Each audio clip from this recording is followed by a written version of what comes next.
Good morning class. कैसे हैं आप सभी? तो बच्चों, आपके पहले चैप्टर में था मातृभाषा के रूप में हिंदी शिक्षण के उद्देश्य, जो मैंने आपको करा दिया गया है और आपको आशा करती हूँ आपको समझ भी आ गया होगा।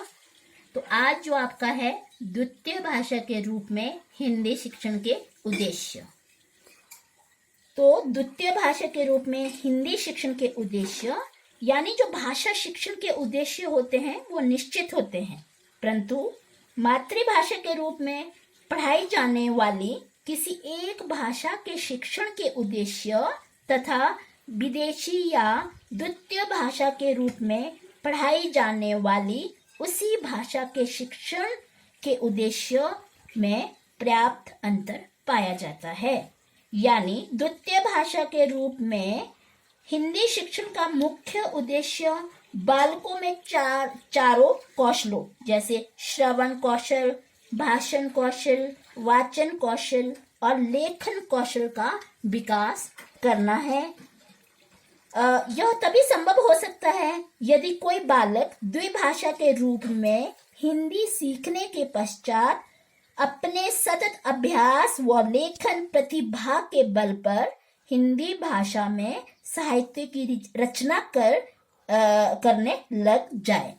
ठीक है, तो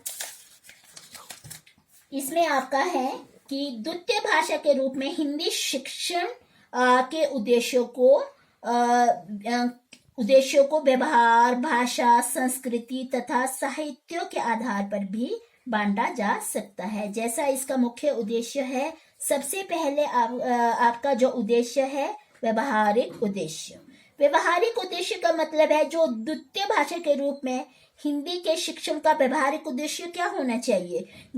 विद्यार्थी को हिंदी भाषा के प्रयोग में इतना निपुण बनाना है कि वह अपनी दिनचर्या में हिंदी भाषा का समुचित प्रयोग कर सके तथा हिंदी में अभिव्यक्त विचारों, भाव आदि को वह समझ सके। यानी दिनचर्या में उसके साथ जो भी कोई घटना होती है, क्या काम होता है, कि किस से वो बात करता है या अपने भाव और विचारों को वह अभिव्यक्त करता है, तो वह उसी भाषा में द्वितीय भाषा के रूप में वह प्रकट करेगा।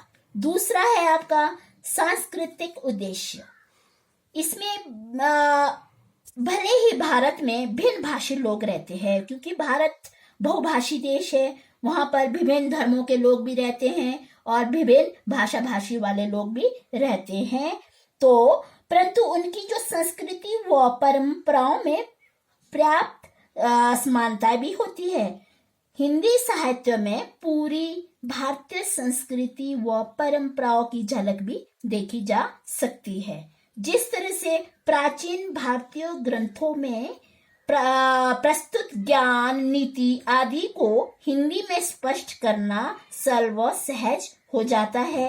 इससे क्या होता है कि हिंदी भाषा के माध्यम से ही विद्यार्थियों को भारतीय संस्कृति से भी परिचित करवाया जाना चाहिए, तभी वह द्वितीय भाषा के रूप में हिंदी शिक्षण के सांस्कृतिक उद्देश्यों से अभिप्राय यह हुआ कि विद्यार्थियों को हिंदी भाषा का ज्ञान देने के साथ साथ उन्हें भारतीय संस्कृति और परंपराओं से भी उसे परिचित करवाना है, तभी वह सीख पाएगा। तीसरा आपका है साहित्यिक उद्देश्य। तो द्वितीय भाषा के रूप में हिंदी शिक्षण का उद्देश्य होता है कि जैसे अभी बताया है कि विद्यार्थियों के चारों कौशलों का विकास करना।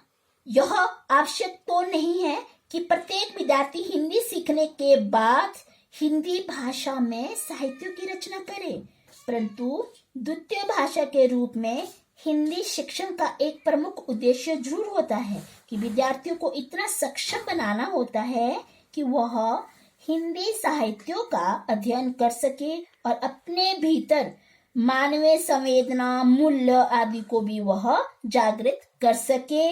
जैसे आपका हिंदी भाषा में रचित अनेक ग्रंथ होते हैं, जैसे प्रेमचंद द्वारा रचित गोदान उपन्यास है, तुलसी द्वारा रचित रामचरितमानस है, महाकाव्य आदि विश्व प्रसिद्ध रचनाएं होती है। तो इन साहित्यिक रचनाओं के अंशों को पाठ्यक्रम में सम्मिलित कर विद्यार्थियों को हिंदी साहित्य के प्रति आकर्षित किया जा सकता है। अब है आपका चौथा जो आपका पॉइंट है भाषिक उद्देश्य। तो द्वितीय भाषा के रूप में हिंदी शिक्षण के भाषिक उद्देश्यों का मतलब होता है कि विद्यार्थियों को हिंदी भाषा का समुचित व व्याकरणिक ज्ञान होना चाहिए। सबसे पहले जो द्वितीय भाषा के विद्यार्थी हैं उसको पहले तो वो भाषा आनी चाहिए और उसके बाद वो व्याकरण के नियमों को भी वह सीखेगा तो ज्ञान प्राप्त करेगा। यानी जो शिक्षक का यही प्रयास होना चाहिए कि वह विद्यार्थियों को हिंदी वर्ण व्यवस्था, शब्द व्यवस्था, पद व्यवस्था आदि का समुचित ज्ञान प्रदान करे, तभी वह लिखित रूप में वर्णों, शब्दों, वाक्य आदि की सही बनावट व संरचना का अभ्यास करवाएगा। धन्यवाद।